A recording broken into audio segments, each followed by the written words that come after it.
Beralih ke kasus lain, berbeda dengan kronologis kematian Mirna Salihin yang disampaikan kepolisian, teman Mirna yang berada saat kejadian yakni Jessica Komala menuturkan secara khusus kronologis kematian Mirna. Berikut wawancara khusus Raka Susanto dan juru kamera Don Bosco dengan Jessica Komala di kediaman Jessica. Saat ini polisi terus mengembangkan kasus ini dan bertanya kepada sejumlah saksi mata termasuk rekan Mirna yang belakangan isunya berkembang bahwa ia dituduh memberikan sianida ke dalam minuman yang Mirna minum. Saat ini saya sedang bersama dengan Jessica Komala untuk bertanya lebih jauh. Jessica, bisa dijelaskan kalau ada tuduhan bahwa kamu memberikan sianida ke dalam minuman Mirna, apakah itu benar? Tidak benar, saya tidak menaruh apa-apa di kopinya Mirna. Saya benar-benar tidak menaruh apa-apa ya. Alasan saya itu kalau emang banyak kecurigaan itu emang kejadiannya begitu, saya nggak tutupin. Saya emang mau datang duluan, soalnya kita mau menghindari 3-in-1 kan. Saya jalannya dari Sunter, terus di rumah cuma ada saya sama bapak saya hari itu. Lalu kenapa saya pesan duluan itu karena kita udah ngomong di grup chat yang di WA kalau si Mirna itu sukanya kopi itu. Nah, saya tawarin itu soalnya 2 kali sebelum kita ketemu di Grand Indonesia, makan malam dan ngopi itu dibayarin juga sama Mirna. Jadi Mirna tuh, tapi si Mirna datang itu sekitaran 15 menit sesudah kopinya dihidangkan. Jadi nggak sampai 40 menit, 50 menit seperti yang si media bilang. Emang saya datang ke sananya sampai di bookingnya saya datang sampai di restorannya 10 menit kurang 4. Terus tapi saya pesennya itu sekitaran jam 4.25, 4.30. Terus 10 menit kemudian kopinya datang. Jadi nggak selama itu. Mirna bilang bahwa kopinya itu tidak enak, kamu disuruh mencoba, kamu tidak mau mencoba. Lalu kenapa kamu nggak mau mencoba? Alasannya, sewaktu kopi itu dihidangkan, waktu servernya itu tuang airnya ke kopinya, kan saya lihat kopinya turun gitu.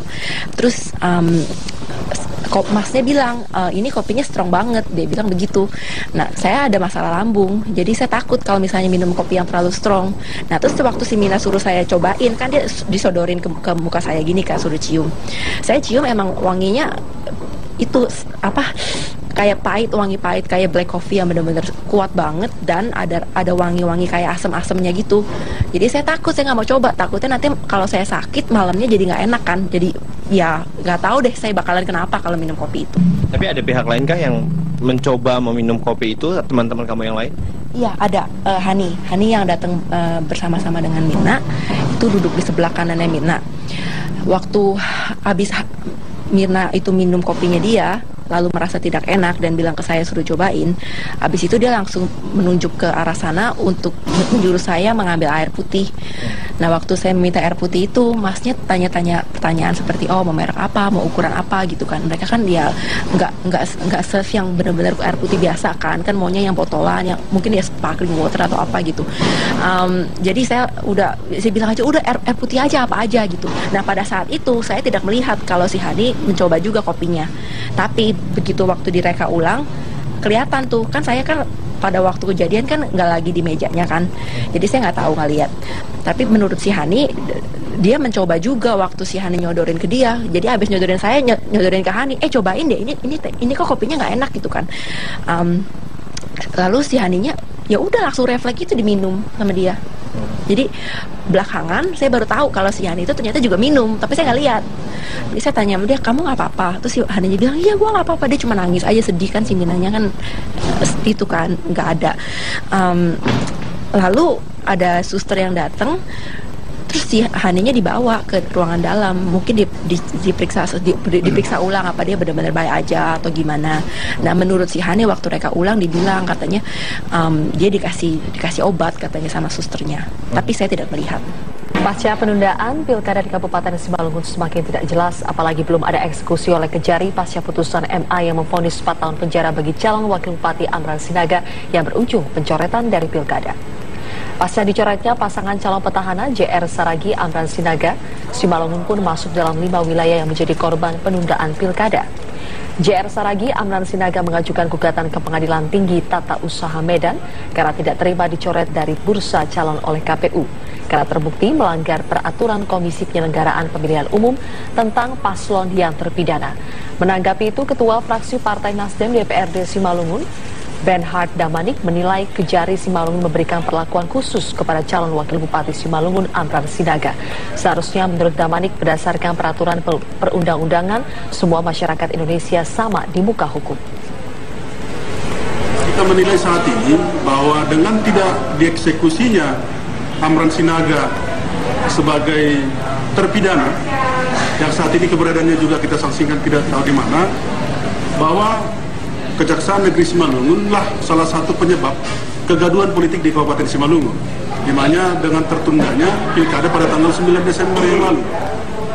Maka saya menyatakan bahwa Kepala Kejaksaan Negeri Simalungun itu mempermalukan lembaganya sendiri, karena pada proses hukum yang jalani Amran itu, yang melakukan kasasi itu adalah Kejaksaan Negeri Simalungun melalui Jaksa Penuntut Umum atau JPU-nya. Pemirsa, Kejaksaan Agung kembali memanggil mantan Ketua DPR Setia Novanto dalam kasus dugaan pemufakatan jahat skandal Papa Minta Saham. Namun kuasa hukum Setia Novanto menyatakan Setia Novanto tidak akan memenuhi panggilan itu karena psikologis yang belum siap. Kami kemarin sempat ketemu dengan beberapa teman termasuk Pak Novanto. Dalam rencana kami, beliau tidak hadir hari ini karena ada kondisi psikologis yang beliau masih merasa gak nyaman gitu loh. Ya, nanti ada waktunya untuk hadir, beliau akan hadir. Gimana Pak kalau sudah 3 kali dipanggil? Iya, saya kira kan kalau ini kan masih proses penyelidikan. Penyelidikan ini kan belum merupakan justisia. Tidak ada kewajiban warga negara untuk hadir menghadapi panggilan itu, gitu loh. Ya, jadi saya kira ya sabar-sabar aja lah. Dan untuk memastikan apakah Setia Novanto betul-betul mangkir dari pemanggilan kedua Kejaksaan Agung, Marshalina Gita akan melaporkan langsung dari Kejaksaan Agung. Gita, apakah sudah dipastikan Setia Novanto tidak akan hadir dalam pemanggilan ini? Lalu langkah apa yang akan diambil Kejaksaan Agung? Kepastian hadir atau tidaknya mantan Ketua DPR RI Setia Novanto untuk kedua kalinya oleh Kejaksaan Agung terkait dengan pemeriksaan dirinya atas kasus skandal pemufakatan jahat skandal Papa Minta Saham sampai saat inilah yang juga masih ditunggu-tunggu oleh pihak Kejaksaan Agung, khususnya Jaksa Tindak Pidana Khusus. Karena sampai saat ini dari pihak Kejaksaan Agung belum juga menerima surat resmi jika memang benar bahwa Setia Novanto tidak akan memenuhi panggilan kedua kalinya hari ini. Namun hal ini juga sama dengan kasus pertama kali pada saat 13 Januari lalu Setia Novanto dipanggil namun mangkir. Ini juga tidak memberikan keterangan ataupun juga surat resmi jika dirinya tidak hadir untuk memenuhi panggilan. Pihak Kejaksaan Agung sampai saat ini masih menunggu kedatangan Setia Novanto hingga jam kerja berakhir, dan tentu dari pihak Kejaksaan Agung menginginkan agar Setia Novanto kooperatif memenuhi panggilan. Sebagai warga negara yang baik patutnya wajib memenuhi hukum, karena posisinya Setia Novanto ini mengetahui kejadian skandal tersebut sehingga keterangan dari Setia Novanto dibutuhkan dalam proses penyelidikan kali ini. Dan tadi berdasarkan pernyataan dari Jaksa Muda Tindak Pidana Khusus Armin Syah menyatakan jika ternyata Setia Novanto tidak hadir lagi dalam pemanggilan kedua kalinya hari ini, maka akan diberikan surat panggilan untuk ketiga kalinya, namun tidak akan ada pemanggilan paksa. Mengapa? Karena sampai saat ini kasus masih dalam proses penyelidikan, belum ada status tersangka, sehingga tidak ada pemanggilan paksa, namun tetap akan melakukan ada beberapa sikap yang juga nantinya akan diambil oleh Kejaksaan Agung. Sikap-sikap yang nantinya akan diambil oleh Kejaksaan Agung jika ternyata Setia Novanto tidak juga hadir dalam pemanggilan ini, maka akan melakukan pendalaman lebih lagi terhadap kasus Papa Minta Saham ini, dengan baik itu nantinya jika ternyata terbukti ada tindak pidana maka akan dilanjutkan, namun jika tidak ada tindak pidana maka akan di stop, namun akan terus mendalami lagi dan juga mengumpulkan bukti-bukti lain dengan keterangan di luar dari Setia Novanto. Dan berikut kita saksikan keterangan dari Jaksa Muda Tindak Pidana Khusus Armin Syah. Kalaupun beliau-beliau ini nggak bisa dimintai keterangannya, kita harus ambil sikap. Kalau memang data yang kita cukup, sikap itu bisa lanjut, bisa didalami lagi atau dihentikan. Tidak bisa dinaikkan. Kalau di KUHP itu penyelidikan itu adalah bisa tidaknya ke penyidikan kan gitu. Nah, nanti aja kita belum ambil sikap untuk itu. Seperti juga yang disampaikan oleh Armin Syah terkait dengan jika ternyata tidak hadir, maka dan dari pihak Japitsus sendiri juga menyatakan ini terserah dari keputusan Setia Novanto apabila ia tidak hadir. Namun tentunya masih akan terus maju untuk menangani kasus skandal Papa Minta Saham ini. Untuk sementara demikian, Zilvia. Marsha Nagita melaporkan langsung dari Kejaksaan Agung Jakarta.